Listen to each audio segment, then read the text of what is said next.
Now, folks, you know me. I usually stay away from news that's going on, contemporary topics. But this one just pissed me off so much that I needed to say something about it. So, Howard Schultz, the CEO of Starbucks, has decided that America needs to have a conversation about race. And so he has started the hashtag Race Together. And he's put it on all of his coffee cups, and he's encouraged his employees to have conversations about the reality of race in the present day world. Now, we all know what this means. It means we're supposed to have a conversation about how we should feel guilty for being white, how we need to apologize for slavery that ended almost a century and a half ago, that we need to feel guilty all the time, and that whenever blacks commit crimes or assault police officers, that it's somehow a white person's fault for being racist in some obscure way that can't even be measured, and they have to resort to postmodern philosophy to define. Anytime a liberal talks about having a conversation about race, what they actually mean is a lecture.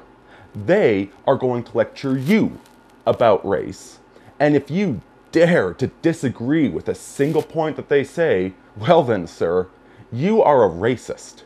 And we are going to try and get you fired from your job for holding such horrid, evil, wicked thoughts in your head. How dare you point out the African agency in the slave trade? How dare you point out that there are very real genetic differences between the races? How dare you point out the statistical difference in violent crime?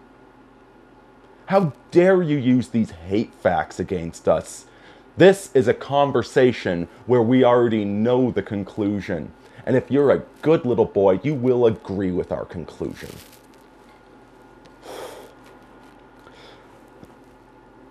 Anytime a liberal says they want to have a conversation, this is the case. They've already reached their conclusions. They already know what their truth is, and they are now pushing it upon the world. This is the core of postmodernist philosophy, that truth is anything that you want it to be, that 2 plus 2 equals 4 is nothing but cultural hegemony, that it's just an opinion.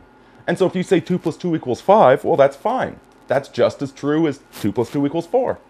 And now we're going to force it upon you with threats of violence. You know, sometimes it's a major threat of violence. You post a racist tweet in Britain, you might go to jail. Here, you'll just lose your job. But it is still a threat of violence. We are going to do something to harm you if you don't agree with us. And what more? Schultz is forcing the kids working at Starbucks, the employees, he's forcing them to have this conversation. Which leads us to the question, what if one of his employees disagrees with him? Is Starbucks putting out a pamphlet, a training procedure as to what political propaganda all of the employees are supposed to say when they talk about race? You know, if an employee says something that Schultz disagrees with, does that employee get fired? What happens when major arguments break out in your Starbucks because some of us don't give a damn and we're willing to speak the truth? What then? You know, these I say kids, it's mainly kids, but there's older folks too, and hey, maybe I'll work at Starbucks at some point, who knows? But these people working at Starbucks, they did not sign up to be a left-wing propaganda arm. They did not sign up to be PR people. You're paying them to sling coffee. And if you want somebody to publicly make bold statements about race, even if they're left-wing statements that probably won't damage the reputation, if you want somebody to make bold statements about race, why are they getting a minimum wage?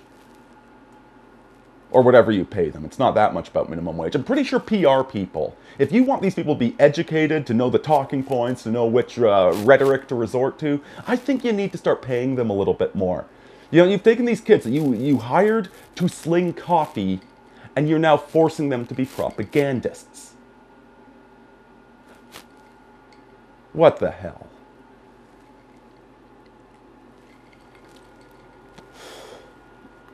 And now, the irony of all of this, too, is that, like, this extreme left-wing race is a social construct. No, it isn't. Or, white people are evil. No, they aren't.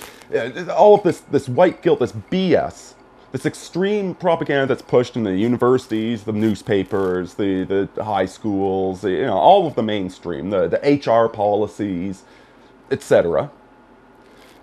This extreme, factually incoherent, and psychotic belief system is the flip side of the coin of the extremely racist agenda.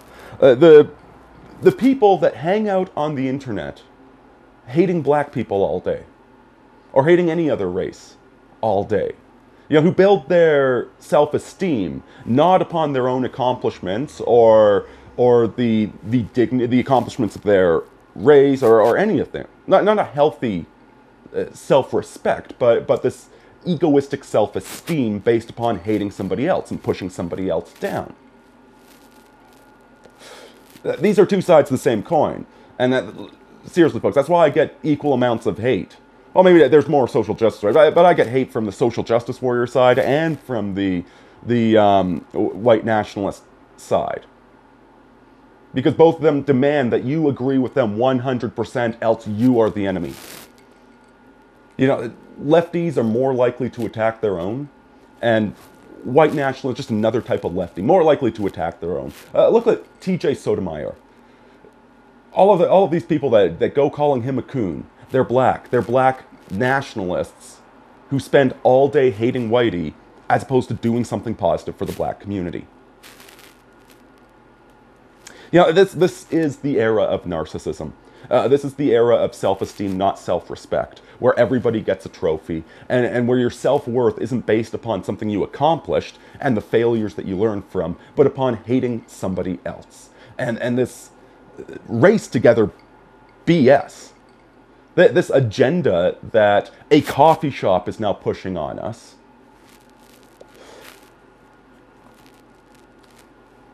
This is just more of it. There's more. It's the truth doesn't matter. The facts don't matter. We are going to push upon you what we feel to be true, and if you're our enemy, that makes us feel better about ourselves. Because look at how high and mighty and holy and righteous that we are. You are so wicked for daring to bring up a fact. Good Lord. Now listen, when Patriot Chicken, when its owners decide to come out against gay marriage, they didn't demand that any of their employees support their position. They didn't have any sort of campaign with their stores. The liberals flipped out about it, of course, because how dare you disagree with me and bring up facts. But they didn't force anybody to do anything. They simply publicly stated, as influential members of the community, this is our position. This gay marriage nonsense is a bunch of nonsense. But they didn't force anybody to go along with them. With Starbucks, though, I'll be really interested to see what happens if any of the employees have the cojones to stand up against Schultz's propaganda. In fact, I strongly recommend that. You'll probably get fired, but you might be able to sue their pants off for it afterwards, and they'd well deserve the lawsuit. Now, as for the rest of us, well, it's a question of how choleric of temperament you are. If you're a rather civilized person that doesn't like to start arguments, I recommend boycotting them. But if you happen to be a little bit tenacious, then this would be the perfect time to go get a cup of coffee and indulge in some fact-based and civil, but very uncomfortable lectures.